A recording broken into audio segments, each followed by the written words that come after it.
کس طریقے سے آپ قرآن کو کمپلیٹ کر سکتے ہیں پورے رمضان میں. فار ایگزامپل پورے قرآن میں کسی کو ایک مکمل کرنا ہے تو وہ 5 نمازوں میں پہلے یا بعد میں اپنی کنوینئنس کے حساب سے 4 پیج اگر پڑھے تو اس طریقے سے پورے مہینے اگر وہ اپنا معمول بنا لے کہ ہر فرض نماز کے بعد یا ہر فرض نماز سے پہلے اپنی کنوینئنس کے حساب سے 4 پیج میں پڑھوں گا، تو اس طریقے سے ہوگا کیا، یہ ہوگا کہ آپ روزانہ ایک پارہ مکمل کر لیں گے. اور 4 پیج پڑھنا جو ہے، جی ہاں 15 لائن والے مصحف کے حساب سے کریں گے تو اسی کے حساب سے ہے. یہ حفظ والا جو مصحف ہوتا ہے تو اس میں کیا ہوگا کہ آسانی کے ساتھ کمپلیٹ کر لیں گے. جو قرآن نہیں پڑھنے کا بھی عادی ہے، یعنی قرآن پڑھنے کا عادی نہیں ہے، وہ بھی 4 پیج تو ایک بیٹھک میں آرام سے پڑھ سکتا ہے، کوئی یہ بہت بڑا مسئلہ نہیں ہے. اور اٹک اٹک کے اگر کوئی پڑھتا ہے تو اس کے لیے دوہرا ثواب ہے، لیکن اس کا یہ مطلب نہیں کہ آپ زندگی بھر اٹک اٹک کے ہی پڑھیں. آپ اگر اٹک کے پڑھتے ہیں تو بغیر اٹکے پڑھنا سیکھتے رہنا ہے. اور سیکھنے کے درمیان جو پروسیس ہے، اس پروسیس کے درمیان اگر آپ اٹک اٹک کے پڑھ رہے ہیں اور آپ ابھی کوشش کر رہے ہیں ٹھیک کرنے کی، تو پھر جو ہے آپ کو یہ ثواب ملے گا جو مولانا نے بیان کیا. اس کے بعد جو 2 مکمل کرنا چاہتا ہے، جو اٹک اٹک کے نہیں بلکہ اور اچھے سے پڑھ لیتے ہیں، تو ایسی صورت میں کیا ہے کہ وہ روزانہ 8 جو ہے صفحات ہر نماز کے بعد یا ہر نماز کے پہلے پڑھنے کی کوشش کرے. اس طریقے سے روزانہ 2 جز آپ کمپلیٹ کر لیں گے اور 15 دن میں ایک قرآن مکمل ہوگا. پھر اس کے اگلے 15 دن میں دوسرا قرآن مکمل ہو جائے گا. اور کوئی اس سے زیادہ پڑھ سکتا ہے تو ہر نماز سے پہلے 12 صفحات پڑھیں، اور 12 صفحات پڑھنا کوئی بڑا مسئلہ نہیں ہے. خصوصاً جو قرآن پورے سال پڑھنے کے عادی ہیں وہ تو آرام سے مطلب 10 سے 20 منٹ کے اندر اندر جو ہے آپ 12 صفحات پڑھ سکتے ہیں، امپورٹنٹ تجوید کا خیال رکھتے ہوئے. کوئی اور زیادہ کرنا چاہتا ہے، 4 کمپلیشن کرنا چاہتا ہے، تو وہ 16 صفحات پڑھے. یعنی ہر نماز سے پہلے ایک پارہ، ہر نماز سے پہلے یا بعد ایک پارہ بھی نہیں پڑھنا ہے آپ کو، صرف 16 پیج پڑھنا ہے. ایک بیٹھک میں صرف 16 پیج، 20 صفحات میں جو ہے ایک پارہ ایک جز ہوتا ہے. تو اس سے کیا ہوگا، اس سے ہوگا یہ کہ جو ہے آپ رمضان میں 4 کمپلیشن کر سکتے ہیں. ٹھیک ہے. کسی نے سوال کیا کہ بغیر آواز کے پڑھنا کیسا ہے؟ بغیر آواز کے بھی پڑھ سکتے ہیں، البتہ تلاوت کہتے ہیں جس میں آپ کی زبان اور آپ کے ہونٹ ہل رہے ہوں. اب اگر بغیر آواز کا مطلب یہ ہے کہ دل میں پڑھنا، تو وہ تلاوت نہیں ہے. تلاوت میں کم از کم ہونٹ اور زبان آپ کے ہلنے چاہیے، چاہے آپ بلند آواز سے پڑھ رہے ہوں یا آہستہ پڑھ رہے ہوں. بعض لوگوں نے چند سوالات کیے ہیں، ہر ایک سوال کا جواب نہیں دیا جا سکتا. اور جو میڈیکل سے ریلیٹڈ جو سوالات کیے گئے ہیں اس کا جواب ڈاکٹر مشارم سعید نے میسج باکس میں کمنٹ کی جگہ پہ دیا ہے، جنہوں نے کیا ہے اسے دیکھ لیں. اب کسی نے سوال کیا ہے کہ یونیورسٹی اسٹوڈنٹس کے بارے میں بتائیے کہ اکیڈمک اسٹڈیز اور قرآن کے درمیان جو ہے وہ کس طریقے سے ان ایشوز کو جو ایڈریس کریں اور فالو کریں اور بیلنس کریں، شاید یہ مراد ہے ان کی. تو دیکھیں، ظاہر ہے جو اسٹوڈنٹس ہیں ان کو اپنی جو اکیڈمک اسٹڈیز ہیں، کالج میں ہو اسکول میں ہو، اس کا بھی خیال رکھنا ہے. لیکن ان چیزوں کو حل کرنے کا مقصد کیا، یعنی طریقہ، سب سے بہتر طریقہ یہ ہوتا ہے کہ آپ دن بھر کے روٹین کو منظم کریں اور اسے لکھ لیں کہ آج مجھے کیا کرنا ہے اور پہلے کیا کرنا ہے، بعد میں کیا کرنا ہے. یہ ساری چیزیں جو ہے آپ لکھ لیں اور اس روٹین میں یہ خیال رکھیں جو زیادہ اہم چیز ہے اس دن کے اعتبار سے اس کو آپ پہلے رکھیں. لوگوں کو ایسا محسوس ہوتا ہے، ہم لوگوں کو ایسا محسوس ہوتا ہے کہ بہت سارے کام ہیں ہمارے پاس کرنے کے لیے، کیا کیا کرے سمجھ میں نہیں آ رہا ہے. انہی کاموں کو اگر آپ ایک دن دیکھیں، آپ آج رات میں کل کی روٹین بنا لیں. فار ایگزامپل کل مجھے پہلے جو زیادہ امپورٹنٹ ہے پہلے وہ کریں، پھر اس کے کم امپورٹنٹ جو ہے اسے لکھ لیں. آپ اسے ترتیب دے دیں، صبح اٹھیں اور جو آپ نے رات میں لکھا ہے اس کے حساب سے کریں. آپ دیکھیں کہ آپ کو پتا چلے گا کہ بھی سارے کام بھی ہو گئے اور دن میں وقت بھی بچ گیا.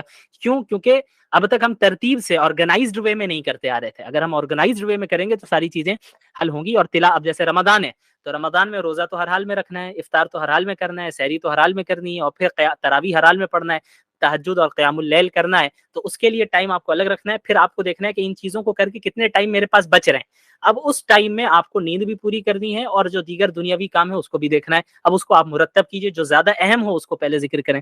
ٹھیک ہے. سوشل میڈیا ایڈکشن کے تعلق سے بھی یہی ہے کہ آپ اپنے آپ کو اور اپنے موبائل کو مانیٹر کریں، دیکھیں کہ آپ دن بھر میں کتنا وقت لگاتے ہیں. اور یہ جو ہمارے ہاں ہر تقریباً سبھی اس میں مبتلا ہیں، سوشل میڈیا کے ایڈکشن میں، بلکہ موبائل کے ایڈکشن میں.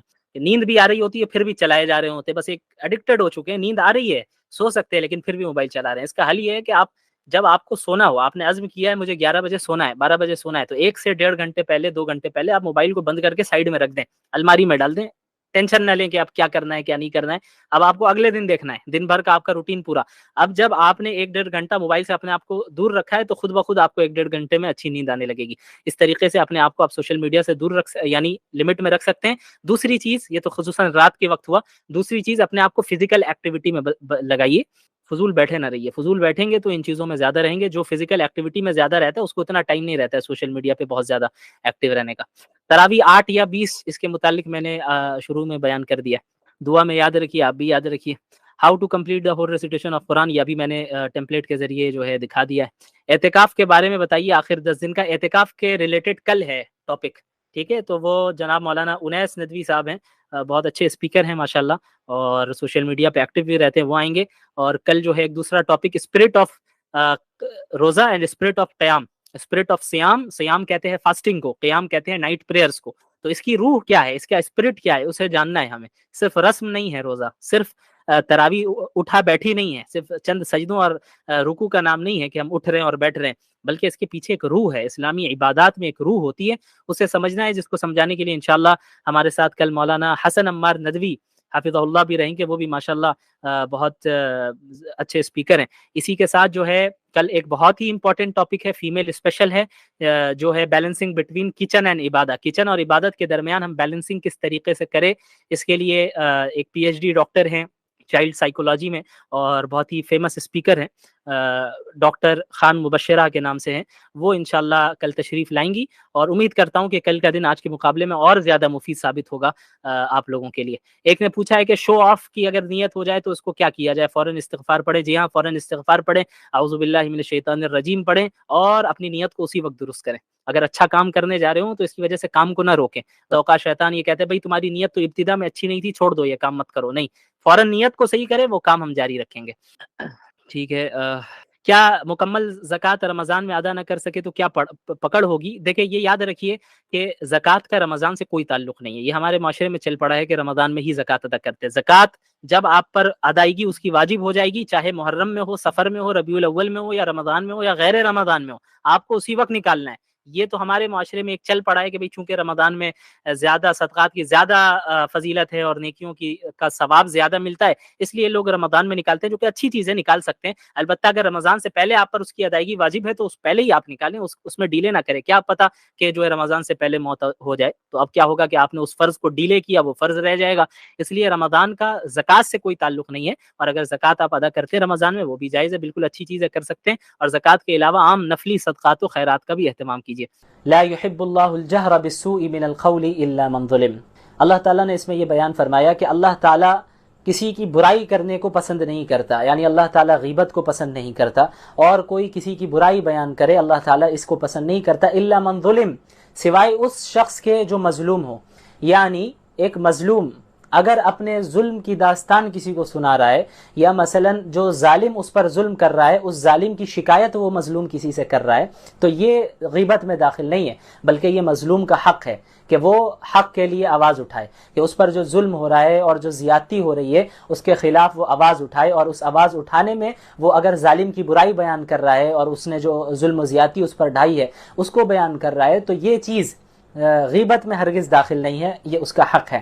اس کے بعد یہود کے دعوے کی تردید کی جاتی ہے. یہودیوں کا دعویٰ تھا کہ انہوں نے حضرت عیسیٰ علیہ السلام کو قتل کر دیا, سولی پر چڑھا دیا. تو اللہ تعالیٰ نے اس کی تردید کی اور فرمایا کہ وما قتلوہ وما صلبوہ ولکن شبہ لہم, کہ ان لوگوں نے, ان یہودیوں نے نہ ہی حضرت عیسیٰ کو قتل کیا اور نہ ہی انہیں سولی پر چڑھایا, بلکہ اللہ تعالیٰ نے انہیں آسمان میں حفظ و امان کے ساتھ اٹھا لیا. بر رفعہ اللہ الیہ, اللہ تعالیٰ نے زندہ ہی حضرت عیسیٰ کو آسمان میں اٹھایا. جیسا کہ میں نے کہا تھا کہ اہل السنت والجماعت کا یہ عقیدہ ہے کہ حضرت عیسیٰ علیہ السلام اس وقت بھی آسمان پر موجود ہیں, یعنی زندہ موجود ہے, جس طرح ہم اور آپ زندہ ہے, اور قیامت کے قریب زمانے میں ان کا نزول ہوگا اور وہ دجال کا مقابلہ کریں گے. لیکن یہودیوں کو یہ شبہ ہو گیا کہ بھئی انہوں نے انہیں قتل کر دیا, قتل سولی پر چڑھایا انہوں نے کسی اور کو, وہ حضرت عیسیٰ نہیں تھے, لیکن وہ سمجھ بیٹھے کہ یہی حضرت عیسیٰ ہے. بہرحال اس کے بعد پھر کرسچنز کے عقیدہ تثلیث کی بھی تردید اللہ تعالیٰ نے کی, یعنی جو ٹرینٹی کا عقیدہ ہے, ٹرینٹی کا نظریہ ہے کہ ان میں سے بعض فرقوں کا یہ کہنا ہے کہ العیاذ باللہ اللہ تعالیٰ کے 3 اجزاء ہیں، ایک جز فادر کا ہے، ایک جز ہولی اسپرٹ کا ہے، اور دوسرا جز حضرت عیسیٰ کا ہے، اور ان تینوں کے مجموعے کا نام گاڈ ہے، خدا ہے، العیاذ باللہ۔ تو اللہ تعالیٰ نے منع کیا اور اس کی تردید کی، ولا تقولوا ثلاثہ، ٹرینٹی کے عقیدے کے قائل نہ ہو، عقیدہ تثلیث کے قائل نہ ہو، اللہ صرف ایک ہے، اور اللہ کی ذات اس چیز سے پاک ہے کہ وہ کسی کو بیٹا بنائے یا اپنا شریک بنائے۔ بہرحال اس میں حضرت عیسیٰ علیہ الصلوۃ والسلام کے متعلق ہی پھر اس صورت میں ذکر ہوتا ہے۔ پھر اس کے بعد کلالہ کی میراث کا حکم ہے۔ کلالہ ایسے شخص کو کہتے ہیں جس کی کوئی نہ اولاد بھی نہ ہو اور والدین بھی نہ ہو، تو اب اس کی وراثت کا کیا کیا جائے گا، اس کی تفصیلات بتائی جا رہی ہے کہ ایک بہن ہو تو اسے نصف دیا جائے گا، یعنی جو کچھ بھی وہ چھوڑ کر گیا ہے، اور اس کے علاوہ 2 یا 2 سے زیادہ بہنیں ہوں تو پھر 2/3 حصہ ملے گا، 2/3 ملے گا، اور بھائی ہو تو پھر بھائی کو وراثت مل جائے گی، بھائی بہن دونوں ہو تو مذکر مؤنث کا جو یہ قاعدہ ہے کہ بھائی کو، بیٹے کو یعنی لڑکے کو دگنا ملے گا لڑکی کے مقابلے میں، کیونکہ فائنینشیل جو ذمہ داری ہے وہ اللہ تعالیٰ نے لڑکوں پر دی ہے، عورتوں پر نہیں دی ہے، تو اس لیے مردوں کو دگنا دیا جاتا ہے، لڑکے کو دگنا دیا جاتا ہے، اور اس کے مقابلے میں آدھا اس کو عورت کو دیا جاتا ہے، کیونکہ مرد کو اپنے اوپر بھی خرچ کرنا ہے، اور ماں باپ ہے تو ان پر بھی خرچ کرنا ہے، اولاد ہے تو ان پر بھی خرچ کرنا ہے، بیوی ہے تو اس پر بھی خرچ کرنا ہے، تو کیا ہے کہ اب اس کے اوپر بوجھ ہے فائنینشیل، تو اس لیے اس کو ہلکا کرنے کے لیے اللہ تعالیٰ نے مردوں کو زیادہ وراثت دی، اور چونکہ عورتوں کے ساتھ ایسا کوئی مسئلہ نہیں ہے، اس کو کسی اور پر خرچ کرنے کی ضرورت نہیں ہے، یعنی ذمہ داری اس پر نہیں ہے، وہ اپنے اوپر ہی صرف خرچ کرنا چاہے کر سکتی ہے، رکھنا چاہے رکھ سکتی ہے، کسی کو دینا چاہے دے سکتی ہے، اس کے اوپر ذمہ داری نہیں ہے کہ وہ دوسروں کی مالی ضروریات کو پورا کرے اپنے رشتہ داروں میں سے، یعنی شوہر کا مسئلہ ہو، اولاد کا مسئلہ ہو، یہ ساری چیزیں مردوں پر ہے، اس لیے جو ہے مرد کو زیادہ دیا جاتا ہے، یہ بات ذہن میں رہے۔ تو اب سورۃ المائدہ کی ابتدا ہوتی ہے۔ سورۃ المائدہ، مائدہ کہتے ہیں عربی زبان میں دسترخوان کو، کیونکہ اس سورت میں اس بات کا ذکر ہے کہ حضرت عیسیٰ علیہ الصلوۃ والسلام نے اللہ تعالیٰ سے دعا کی تھی کہ یا اللہ آسمان سے آپ دسترخوان کا نزول فرمائیے، تو اللہ تعالیٰ نے ان کی دعا کو قبول کیا، تو اس بنیاد پر، اس وجہ سے، اس مناسبت سے اس سورت کو سورۃ المائدہ کہتے ہیں۔ اچھا، اس کی ابتدا ہوتی ہے یا ایھا الذین آمنوا اوفوا بالعقود، کہ اے ایمان والوں معاہدے کو پورا کرو، عہد کو پورا کرو، خلاف ورزی نہ کرو، تم نے کوئی ایگریمنٹ کر رکھا ہے تو اس کو پورا کرنا ہے۔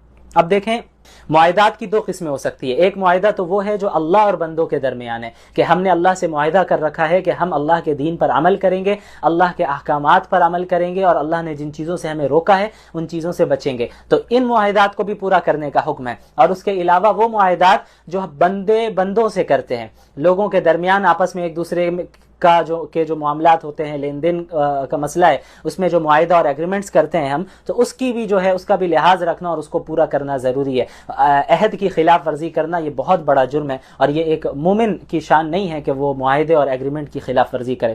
اس کے بعد پھر اللہ تعالیٰ نے بعض ایسی چیزوں کا ذکر کیا جو کہ اللہ تعالیٰ نے حرام قرار دیا ہے، جیسے حرمت علیکم المیتہ والدم ولحم الخنزیر وما اہل لغیر اللہ بہ۔ اللہ نے فرمایا کہ مردار، ایسا جانور جو مر گیا ہو بغیر ذبح کیے، جو مردار ہو، اس کو کھانا جائز نہیں ہے، وہ حرام ہے۔ اس کے علاوہ جو بہتا ہوا خون ہو، بہنے والا خون ہو، وہ بھی حرام ہے، اس کو آپ نہیں استعمال کر سکتے۔ اسی طرح خنزیر کا گوشت بھی حرام ہے۔ اسی طرح وہ جانور جس پر اللہ کے سوا کسی کا نام لیا گیا ہو، غیر اللہ کے نام سے ذبح کیا گیا ہو، تو اس جانور کو بھی کھانا جائز نہیں ہے۔ اس کے علاوہ وہ جانور جس کو گلا گھونٹ کر مار دیا گیا ہو، ہلاک کر دیا گیا ہو، اس کو بھی کھانا جائز نہیں ہے، وہ بھی حرام ہے۔ اس کے علاوہ ایسا جانور جو سخت ضرب کے ذریعے مرا ہو، یعنی چوٹ لگی ہو بہت تیز اس کو، اس وجہ سے وہ ہلاک ہو گیا، مر گیا، تو پھر ایسا جانور بھی کیا ہے، حرام ہے، کھانے کی اجازت نہیں ہے۔ پھر وہ جانور جو اوپر سے گر کر، لڑک کر گرا ہو اور لڑکتا ہوا گر کر مر گیا ہے، تو ایسا جانور بھی وہ ہے جس کو کھانا جائز نہیں ہے، حرام ہے۔ اس کے علاوہ وہ جانور جس کو کسی درندے نے کھایا ہو، زخمی کر کے پھاڑ دیا ہو اور پھر وہ مر گیا ہو، تو پھر ایسے جانور کو بھی کیا ہے کہ کھانا جائز نہیں ہے۔ ہاں، حالت اضطرار میں، یعنی ایسی صورت آپ کے سامنے آ گئی کہ اب یہی مردار ہیں یا یہی ایسی قسم کے جانور ہے اور آپ کے علاوہ کھانے کو آپ کے پاس کچھ نہیں ہے اور آپ بالکل مرنے کے قریب ہیں، تو جان بچانے کے لیے بقدر ضرورت حرام چیز سے یعنی اس کو استعمال کیا جا سکتا ہے، لیکن اتنا ہی استعمال کیا جا سکتا ہے جس سے آپ کی جان بچے بس، اور اس کی اجازت ہے صرف جان بچانے کے لیے، یعنی اس کے علاوہ آپ کے پاس اور کوئی آپشن نہیں ہے، تب اللہ نے اس کی اجازت دی۔ اس کے بعد ایک بہت ہی اہم آیت ہے، جس میں اللہ نے تکمیل دین کا اعلان کیا ہے۔ اللہ تعالیٰ نے فرمایا کہ الیوم اکملت لکم دینکم واتممت علیکم نعمتی ورضیت لکم الاسلام دینا، کہ آج ہم نے تم پر اس دین کو مکمل کر دیا ہے اور اپنی نعمت کو تم پر مکمل کر دیا ہے، اور تمہارے لیے اسلام کو ایز اے ریلیجن میں نے پسند کر لیا ہے، ایز اے دین ہم نے سیلیکٹ کر لیا ہے۔ یعنی اس آیت کا جو نزول ہوا آپ کو معلوم ہونا چاہیے، یہ عرفات، میدان عرفات میں اس آیت کا نزول ہوا، اور احکام کے اعتبار سے سمجھیں کہ آپ یہ آخری آیت ہے، اس کے بعد کوئی نیا حکم نازل نہیں ہوا اور کوئی چیز منسوخ نہیں ہوئی۔ اس میں یہ اللہ تعالیٰ نے بتایا کہ آج کے دن دین آپ پر مکمل ہو گیا ہے، مسلمانوں آپ سب پر مکمل ہو گیا۔ تو اس کا مطلب یہ ہوا کہ اب اس دین میں حذف و اضافے کی گنجائش نہیں ہے، اس دین سے کسی چیز کو اب نکالا نہیں جا سکتا اور کسی باہر کی چیز کو اس دین میں ایڈ نہیں کیا جا سکتا۔ یعنی جس طرح رسول اللہ صلی اللہ علیہ وسلم پر یہ دین مکمل ہو گیا، صحابہ کے زمانے میں یہ دین مکمل ہو گیا، اسی کو فالو کرنا ہوگا۔ اس میں کسی حکم کو ہم ایڈ بھی نہیں کر سکتے اور کسی حکم کو ہم ختم بھی نہیں کر سکتے۔ ختم کرنا تو دور کی بات ہے، وہ تو کوئی سوال ہی نہیں ہے۔ اس کے علاوہ بدعات سے بھی بچنے کی جو ہے ہمیں اس سے ہمیں پتہ چل جاتا ہے کہ جب اللہ نے دین کو مکمل کر لیا تو بعد میں الگ سے ہم کوئی چیز بنا کر اسے دین کا حصہ بتائے، یہ بات غلط ہے، کیونکہ جب اللہ نے دین کو مکمل کر دیا تو اب کسی چیز کو ایڈ کرنے کی اس میں ضرورت نہیں ہے۔ اس کے بعد اللہ تعالیٰ نے مسلمانوں کو حکم دیا کہ ہمیشہ عدل و انصاف سے کام لینا، یا ایھا الذین آمنوا کونوا قوامین للہ شہداء بالقسط، کہ ہمیشہ جب بھی فیصلہ کرو، جب بھی کوئی کام کرو تو پھر وہ عدل و انصاف کے ساتھ کرنا، اور ایسا نہ ہو کہ دشمنی کی بنیاد پہ تم عدل و انصاف کے خلاف کام کر رہے ہو، کہ دوستی کی بنیاد پہ عدل و انصاف کے خلاف کام کر رہے ہو، نہیں، کوئی بھی مسئلہ ہو عدل و انصاف کو تھامے رکھنا۔ اس کے بعد یہود و نصارہ کے ایک دعوے کی تردید کی جاتی ہے، وقالت الیہود، آیت نمبر 18 سورہ مائدہ، وقالت الیہود والنصارى نحن ابناء اللہ واحباؤہ، یہود و نصارہ کہتے ہیں ہم تو اللہ کے بیٹے ہیں، اللہ کے محبوب ہیں۔ یہود و نصارہ کا بڑا دعویٰ تھا یہ بنی اسرائیل کا کہ چونکہ ہمارے یہاں انبیاء بہت کثرت سے بھیجے گئے ہیں، ہم انبیاء کی اولاد ہیں، اس لیے اللہ تعالیٰ ہم سے ناراض نہیں ہوگا، یعنی اگر ہم نے کوئی غلطی کی بھی تو اللہ تعالیٰ ہم سے ناراض نہیں ہوگا، ہم تو اللہ کے محبوب بندے ہیں، ہم اللہ انبیاء کی اولاد ہیں۔ تو اللہ تعالیٰ نے ان کے عقیدے کی تردید کی، ایسا نہیں ہوگا۔ کامیاب صرف وہ ہوگا جس کے عقائد درست ہوں گے اور اعمال درست ہوں گے، یعنی انبیاء کی اولاد میں سے ہو جانا یہ کافی نہیں ہے، بلکہ ایمان اور اعمال صالحہ کا ہونا ضروری ہے، عقائد کا درست ہونا اور اعمال کا درست ہونا یہ بہت ضروری ہے، اس کے علاوہ نجات ممکن نہیں ہے۔ اس کے بعد آیت نمبر 27 میں آئیے، وَاتْلُ عَلَيْهِمْ نَبَأَ ابْنَيْ آدَمَ بِالْحَقِّ، اس میں حضرت آدم علیہ السلام کے دو بیٹوں کا ذکر ہے، حابیل اور قابیل کا۔ حضرت آدم علیہ السلام کی جب اولاد پیدا ہوتی حضرت حوا سے تو وہ جڑواں اولاد پیدا ہوا کرتی تھی، یعنی ایک بیٹا اور ایک بیٹی ایک ساتھ پیدا ہوتے، تو یہ جو ایک ساتھ پیدا ہو رہے ہیں ان کا آپس میں نکاح کرنا جائز نہیں تھا، یہ حقیقی بھائی بہن سمجھے جاتے تھے حضرت آدم کی شریعت کے اعتبار سے۔ اور پھر اگلی بار جب حمل سے دوسری اولاد پیدا ہوتی اور ایک بیٹا اور ایک اور بیٹی ساتھ میں ایک ساتھ پیدا ہوتی تو پہلی اولاد کا اس اولاد کے ساتھ نکاح کرنا جائز تھا، یعنی جو دو ایک ساتھ پیدا ہو رہے ہیں لڑکا اور لڑکی وہ ان آپس میں نکاح نہیں کر سکتے تھے، اب جو بعد میں پیدا ہو رہے ہیں ان کے ساتھ ان کا نکاح ہوتا تھا حضرت آدم کی شریعت میں۔ تو جو یہ قابیل تھا، قابیل کے ساتھ جو لڑکی پیدا ہوئی تھی وہ زیادہ خوبصورت تھی، قابیل کے ساتھ جو لڑکی پیدا ہوئی تھی وہ زیادہ خوبصورت تھی، لیکن اصول کے اعتبار سے قابیل اس لڑکی سے نکاح نہیں کر سکتا تھا کیونکہ وہ ساتھ میں پیدا ہوئے ہیں اور وہ حقیقی بھائی بہن ہوئے۔ اب جو حابیل ہیں اور ان کے ساتھ جو لڑکی پیدا ہوئی اس لڑکی سے قابیل کا نکاح ہوتا اور قابیل کے ساتھ جو لڑکی پیدا ہوئی اس کا نکاح حابیل سے ہوتا، لیکن قابیل کو یہ بات پسند نہیں آئی کہ حابیل کا نکاح اس سے کیسے ہوگا، مجھے یہ لڑکی پسند ہے، مجھے اس سے نکاح کرنا ہے، تو معاملہ بہت زیادہ حد سے آگے بڑھا، پھر آخر میں کیا ہوا کہ قابیل نے حابیل کو قتل کر دیا، اور یہ جو ہے اس روئے زمین کا سب سے پہلا قتل تھا۔ یہ مختصراً میں نے ذکر کیا۔ اس کے بعد پھر چند سزاؤں کا ذکر ہے کہ جو جرائم بعض لوگ کرتے ہیں ان کی سزا کیا ہو۔ اسی طرح چوری کی سزا، والسارق والسارقة فاقطعوا أيديهما، آیت نمبر 38، والسارق والسارقة فاقطعوا أيديهما جزاء بما كسبا نكالا من اللہ، کہ جو چور ہو چاہے مرد ہو یا عورت اس کے ہاتھ کو کاٹا جائے گا۔ اب بظاہر اس پر اعتراض کیا جاتا ہے کہ بھئی یہ تو اتنا سخت قانون ہے۔ اچھا یہ بھی یاد رہے کہ ایک اسپیسیفک اماؤنٹ ہے، اس اماؤنٹ کے برابر یا اس سے زیادہ اگر چوری کر رہا ہے تبھی یہ سزا نافذ ہوگی، اس سے کم میں نہیں۔ اس کے علاوہ چوری بھی ایسی ہو کہ آپ نے کسی محفوظ جگہ سے چوری کیا ہو، یعنی چلتے پھرتے راستے سے ہاتھ سے کوئی چیز چھین کر لے جائے تو یہ سرقہ میں داخل نہیں ہے، بلکہ کوئی چیز آپ نے محفوظ جگہ پہ رکھا ہے، اس چیز کو رکھا ہے اور پھر چور آئے اور پلاننگ کے ساتھ وہاں سے نکال کر لے کر چلا جائے تو یہ چوری ہے، اور اس پر جو ہے حد نافذ ہوگی ہاتھ کٹنے کی۔ تو بعض لوگ اعتراض کرتے ہیں کہ بھائی اتنی سخت سزا کیوں؟ یہ انسانی حقوق کے خلاف ہے. تو یہ وہ ایسے لوگ ہیں جو اپنے ملک میں ہی جرائم کو روک نہیں پاتے ہیں. ایسی حکومتیں، بڑی بڑی حکومتیں ہیں جو اپنے کنٹریز میں جرائم کو روک نہیں پاتی ہیں، وہ کیونکہ ان کے یہاں اتنی آزادی دی گئی ہے، اتنی آزادی دی گئی کہ وہ جرائم کا جو ریشیو ہے وہ بڑھتا ہی چلا جا رہا ہے. اسلام نے ان لاز کو یقیناً سخت رکھا ہے، اور سخت رکھنے کی وجہ ہی یہ ہے کہ جرائم پر قابو پایا جائے.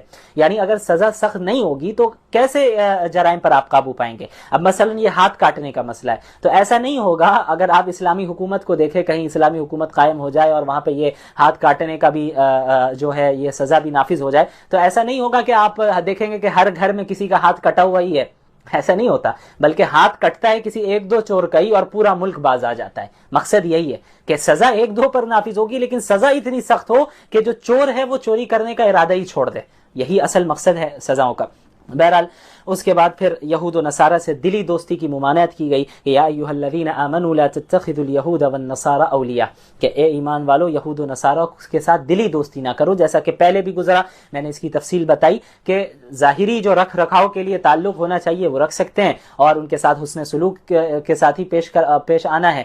اگر وہ ایسے ہیں جو اسلام کے خلاف سازش نہیں کر رہے ہیں، عام جو نان مسلمز ہیں ان کے ساتھ اچھی طرح پیش آنا ہے، ان کی مدد بھی کرنی ہے، انہیں دین کی دعوت بھی دینی ہے، سب اپنی جگہ پر. لیکن غیر مسلموں کے ساتھ جو دلی تعلق ہوتا ہے، جو دلی دوستی ہوتی ہے، یہ رکھنا جائز نہیں ہے. اس کے بعد مرتدین کا ذکر ہے. مرتد کسے کہتے ہیں؟ جو اپنے دین سے پھر جائے، یعنی اسلام لے آیا، ایمان لے آیا، بعد میں وہ پھر ایمان سے پھر گیا، اسلام سے پھر گیا اور کسی دوسرے مذہب کو اختیار کر لیا اس نے، یا ایتھزم کو اختیار کر لیا، تو ایسے شخص کو مرتد کہتے ہیں. ان کے متعلق اللہ تعالیٰ نے صراحتاً فرما دیا، یا ایھا الذین آمنوا من یرتد منکم عن دینہ فسوف یأتی اللہ بقوم یحبهم ویحبون اذلۃ علی المؤمنین عزۃ علی الکافرین، کہ اے ایمان والو تم میں سے کوئی بھی اپنے دین کو چھوڑ کر اگر پھر جائے گا تو اللہ تعالیٰ ان کے بدلے میں ایک ایسی قوم کو کھڑا کر دے گا جو اللہ سے محبت کرے گی اور اللہ بھی ان سے محبت کریں گے. کیا مطلب؟ کہ اگر تم میں سے کوئی دین کو چھوڑ کر چلا جا رہا ہے تو پھر اس سے آپ اسلام کو کوئی نقصان نہیں پہنچا رہے، اس سے آپ اللہ تعالیٰ کو ہرگز کوئی نقصان نہیں پہنچا رہے. اگر آپ اسلام سے پھر جا رہے ہیں تو آپ محض اپنا نقصان کر رہے ہیں اور کسی کا نہیں. اور آپ چلے جائیں گے تو آپ کو کیا لگ رہا ہے کہ اللہ کا اور کوئی نہیں ہے آپ کے سوا؟ آپ دین سے پھر جائیے، اللہ تعالیٰ ایسی قوم کو کھڑا کر دے گا جو آپ سے زیادہ دین پر عمل کرنے والی ہوگی اور اللہ سے محبت کرنے والی ہوگی. وہ اللہ تعالیٰ ان سے محبت کرنے والا ہوگا اور اللہ کے دین پر عمل کرتے ہوئے انہیں کسی کی ملامت کا خوف نہیں ہوگا کہ بولنے دو جو بول رہے ہیں، ہم تو اللہ کے دین پر عمل کرتے رہیں گے.